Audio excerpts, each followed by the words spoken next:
Hey Casper Warriors, today we're going to look at the Bishop's Gambit with black pieces. Although the real name of this opening is actually the Busch-Gambit. Use this to beat your opponents very quickly and shockingly. After e4, simply go pawn to e5, and after knight f3, go bishop c5, sacrificing your e5 pawn. Why? And I can guarantee you guys, most of the times, white players don't even take on e5. They fear the unknown. They just don't know what the hell you are doing with this sacrifice here. But let me show you. If they take, you want to play knight c6 now. Some of you might say this resembles the Stafford Gambit, but far from it. With the Stafford Gambit, our king's knight usually sits on f6 by move number 3. That's the major difference. So the fact that we don't have a knight on f6, this can't be called the Stafford Gambit by now. I hope it is clear. Point is, if knight takes c6, you want to take back with your d pawn.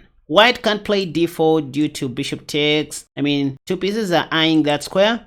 And there's this one little trap, you guys. If white plays bishop c4, feel free to make them lose their right to castle. After the king takes, you go queen d4 check. Just a little trick to play an open game and make things a little bit uncomfortable for your opponent. Anywho, as I mentioned earlier, you won't see a lot of people taking on e5. Some pre-move bishop c4. Not that they saw that sacrifice. You know, especially in online blitz games, people just pre-move in the opening stage. When this happens, just think of transposing the game to the Lucchini Gambit by starting with knight c6. The Lucchini Gambit works pretty much well against the d3 Italian. Remember this, you guys. If white plays pawn to d3, feel free to go pawn to f5 and you are going to win a very quick game. White can also play pawn to c3 in this position. That will likely transpose the game back to the gioco pianissimo. Wait a second. If pawn to d3, go pawn to f5. Point is, if white thinks they can take advantage of the weak f7 square like this, you can simply close the line. So the bishop is no longer guarding the knight. They most of the times play knight f7, but this is when you go queen h4, intending to checkmate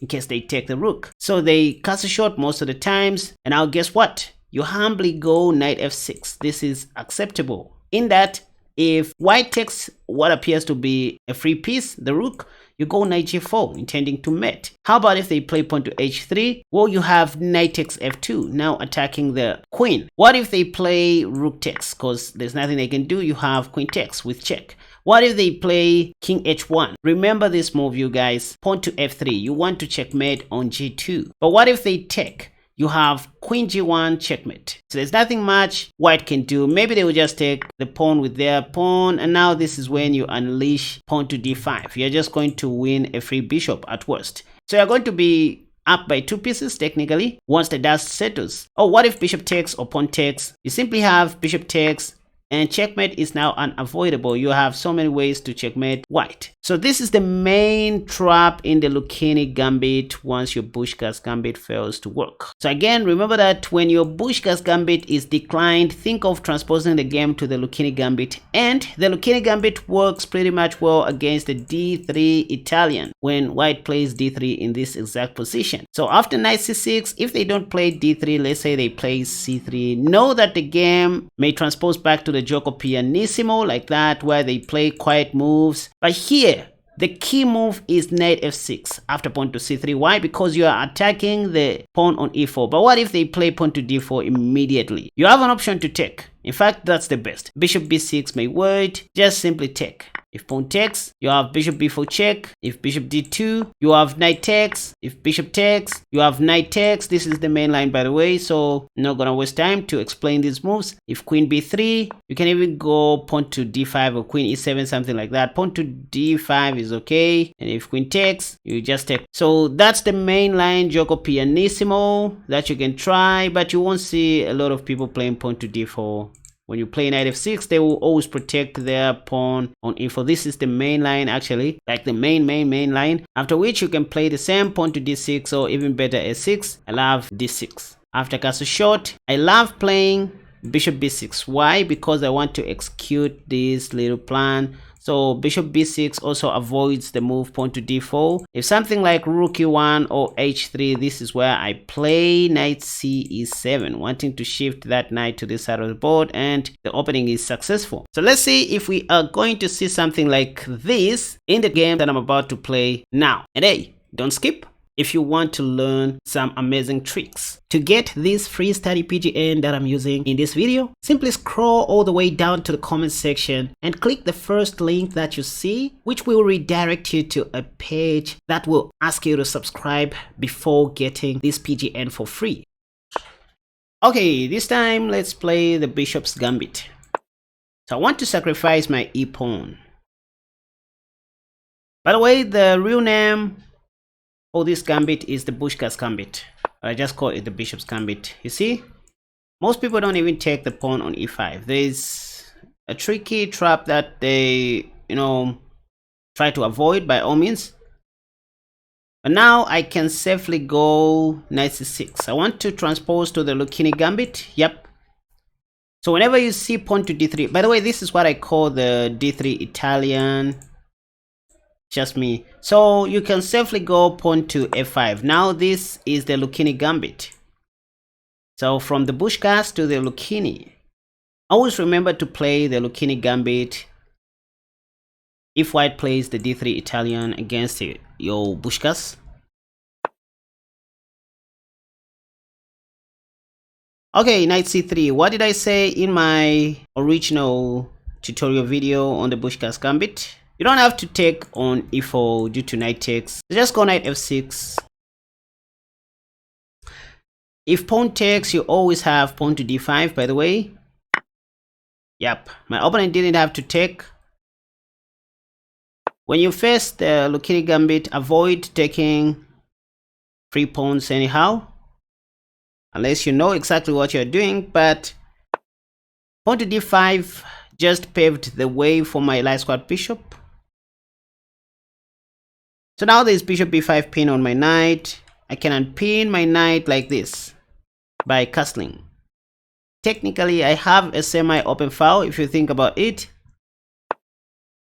There's nothing much your opponents can do against the Lucchini gambit. And now I'm thinking, what should I do in this position? I thought my opponent was going to take on c6. Okay, I think let me just control my center pawns by playing this move quietly. Queen d6. I feel somehow white can take my pawn on d5 since they have something like bishop c4, but guess that was going to be bad for them. Now knight e7. I still don't understand why my opponent didn't take the knight on c6. Maybe they were trying to keep their bishop pair or something like that.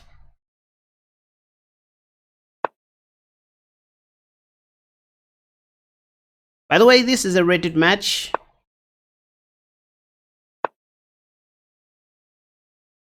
So now I can safely take on f5. I could have taken with my bishop, by the way, but I feel taking with the knight carries more weight in that I'll have more options. Maybe bishop takes was going to be a 1-0 move. It's all about continuation or having great follow-ups in chess. It's not just about making moves. Thomas Cutter.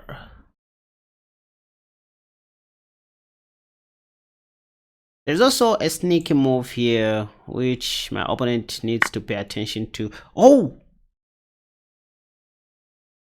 Yeah, like I said, here I can even sacrifice my bishop, right? Like this. So this is something that my opponent needed to worry about. And I just finished talking about that. Don't know why my opponent still managed to blunder. Oh, cause they can't hear me. This is check.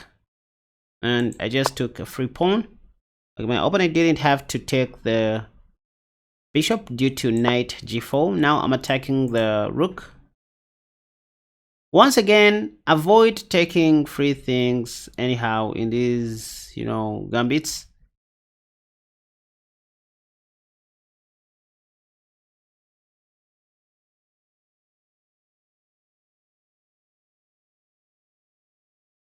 Again, there's a sneaky move I'm looking at, which is knight d4. Once the white rook moves, I'll deliver this beautiful checkmate, and my opponent will regret playing chess. Okay, so queen e2.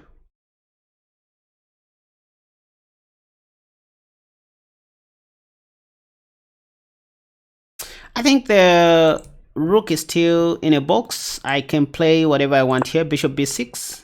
Do they have something like that? I don't know. If I want, I won't even have to take the rook. Oh, wait a second. There's a beautiful checkmate, you guys. If this rook moves, I can safely sacrifice my queen and deliver this beautiful checkmate, you guys. If that happens, I will feel like a genius. Let's see if my opponent will blunder that. Yep, it's about to happen. Look. Is this checkmate? Why? Look at this. Tap. What just happened? What happened? Why? And hey, if you really care about this channel and want to see us grow, click the subscribe button. Also, don't forget to turn on the bell notification icon for all my content. That way you won't miss any of my future uploads. Lastly, to get this free study PGN that I'm using in this video, simply scroll all the way down to the comment section and click the first link that you see, which will redirect you to a page that will ask you to subscribe before getting this PGN for free.